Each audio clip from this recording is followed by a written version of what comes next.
బిన్నియాత్ ఎవరు ఏ ఉద్దేశంతో ఏ పని చేస్తారో దాని యొక్క ప్రతిఫలం వారికి లభిస్తుంది అని. ఇక ఖురాన్ విద్యను నేర్చుకోవాలి, నేర్పించాలి, మరియు పరిశుభ్రంగా ఉండాలి. రోజుకి 5 సార్లు నమాజ్ కూడా చేయాలి. రోజుకి ఎన్నిసార్లు? 5 సార్లు.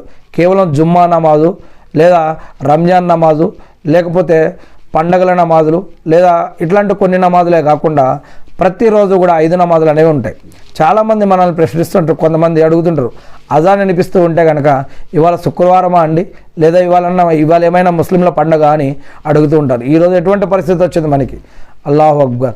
మన ఇంటి పక్కన మస్జిదుల్లో ఇల్లులు కావాలి, మస్జిదుల్లో మడిగిలు కావాలి అంటే షాపులు కావాలి, లేదా ముస్లింల ఏరియాలో మనకి ఇల్లు కావాలి, లేదా మస్జిద్కి దగ్గరలో ఇల్లు కావాలి అని కోరుకుంటాం. కానీ అదే మస్జిద్కి నుంచి అజాన్ వస్తే మాత్రం మరి నమాజులకి ఈరోజు మస్జిద్కి వెళ్ళి చూడండి, నమాజులు ఎంతమంది నిలబడి ఉంటున్నారు. అందుకే మరి నమాజ్ అనేది కేవలం మరి రంజాను, బక్రీదు పండగల నమాజులు, జుమ్మా నమాజ్, ఫ్రైడే నమాజే కాదు, ప్రతిరోజు కూడా 5 నమాజులు ఉన్నాయి. అల్హమ్దులిల్లా. ప్రవక్తల జమానా చూడండి, సహబాల జమానా చూడండి. ఆనాటి కాలంలో యుద్ధాలు జరుగుతున్నా కూడా, ప్రాణాలు పోతున్నా కూడా, బాణాలు ఈటెలు వచ్చి వారికి తగులుతున్నా కూడా అటువంటి సమయంలో కూడా వారు నమాజ్ అనేది విడిచిపెట్టలేదు, నమాజు చేయటం అనేది ఆపలేదు. అల్లాహు అక్బర్. ప్రయాణంలో ఉన్నప్పుడు కానీ, మరి ఇంటి దగ్గర ఉన్నప్పుడు కానీ, బయట ఉన్నప్పుడు కానీ, యుద్ధంలో ఉన్నప్పుడు కానీ వారు నమాజ్ అనేది విడిచిపెట్టలేదు. అల్లాహు అక్బర్. మరి ఈరోజు మన పరిస్థితి ఏమైంది? ఈరోజు మనం అన్ని అంగులు ఆర్భాటాలతోటి, అన్ని రకాల సుఖ సౌకర్యాలతోటి ఉన్నా కూడా మనం నమాజులకు వెళ్ళట్లేదు. జాబులని, చదువులని, సంపదని, కుటుంబం అని, గౌరవం అని, వస్తువులని, ఇంకా సమయం లేదని చెప్పేసి మన యొక్క నమాజులు వదిలేస్తూ ఉన్నాం.